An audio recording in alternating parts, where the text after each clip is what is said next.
edukasi manusia. Sebelumnya, saya Ezra Angela. Saya Gestia Fikasari. Saya Din Permanakasari. Saya Jalina Saita Umar.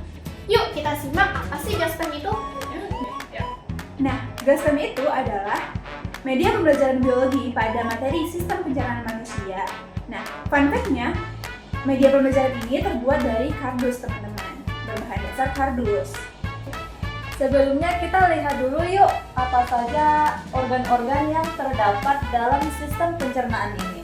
Nah, di sini ada Mulut, kerongkongan, lambung, hati, kantong empedu, pankreas, usus besar, usus halus, usus buntu, rektum, dan anus. Oke teman-teman, setelah tadi dijelaskan organ-organ apa saja yang ada di sistem pencernaan ini, pada GASPEM ini kita menggunakan selang untuk mengalirkan makanan mulai dari mulut hingga nanti dia ke anus. Yuk kita sama-sama melihat bagaimana proses GASPEM untuk menyalurkan cairan dari mulut sampai ke anus. Check it out! Untuk menggunakan GASPEM, kita membutuhkan suntikan dan juga cairan berwarna. Dan akan disuntikan dari dalam mulut, di mana proses makanan juga dari dalam mulut, lalu mengalir ke kerongkongan, ke lambung, lalu ke usus besar, usus halus, dan juga yang terakhir adalah anus.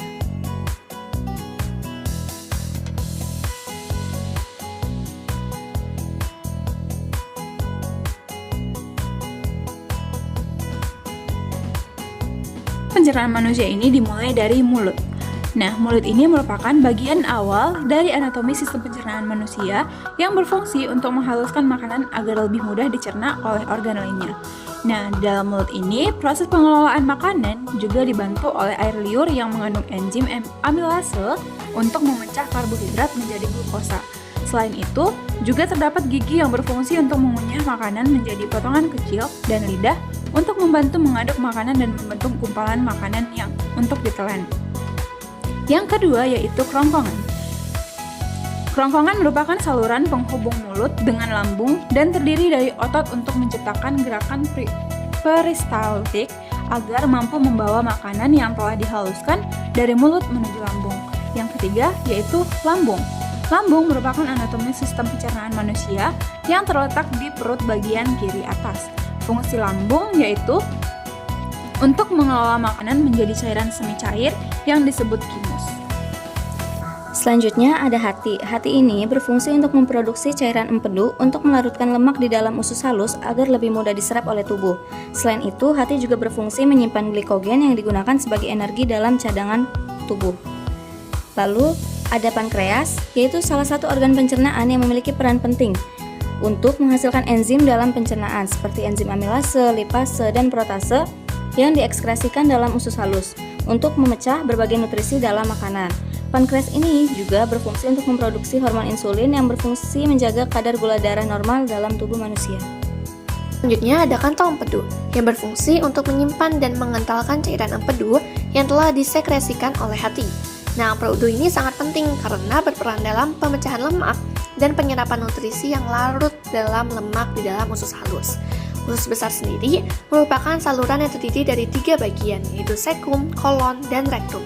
Usus besar ini berfungsi untuk menyerap vitamin, air, dan elektrolit dari sisa makanan sebelum masuk feses. Untuk usus halus, merupakan saluran pencernaan yang menyerap berbagai macam nutrisi dari makanan seperti karbohidrat, lemak, protein, vitamin, dan mineral. Saluran ini dibagi menjadi 3, yaitu ada usus 12 jari, ada usus kosong atau jejunum, dan usus penyerapan atau ileum. Usus buntu berfungsi untuk mendorong pertumbuhan beberapa bakteri baik di usus. Selanjutnya rektum dan anus. Rektum merupakan bagian terakhir dari usus besar dan berfungsi menyimpan feses sebelum dikeluarkan dari dalam tubuh. Selanjutnya, jika sudah penuh, otot-otot di sekitar rektum akan berkontraksi untuk mengeluarkan feses melalui anus. Sekian penjelasan dari kami mengenai alat peragam yang telah kami buat, yaitu GASPEM, Gaspro Pencernaan Edukasi Manusia. Semoga bermanfaat ya teman-teman.